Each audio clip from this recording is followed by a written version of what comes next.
I-Orlando Pirates ngiyo leyo imatasatasa kakhulu itolo ebusuku ngesikhathi kuvalwa kuthenga nekuthengiswa kwabadlali ku-Premier Soccer League. Imemetele kuthi seyithenge indaba yithethwa ndlondlo loneminyaka lengama-27 lobe angukapteni weMarumo Gallants. Ndlondlo wasitha eGallants ukuthi ifinyelele kwemancamu kuNedbank Cup kule season lesibuya kuyo njengoba behlulwa iMamelodi Sundowns.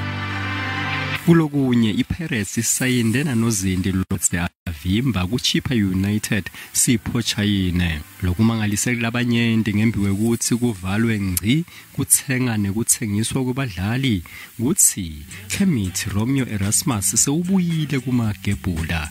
Phela Erasmus wadlalela iPirates nga-2013 kuya ku-2016 ngembiwe ukuthi ahambe ayemshiya lowa usayinde sivumelwano seminyaka lemibili namagebhula.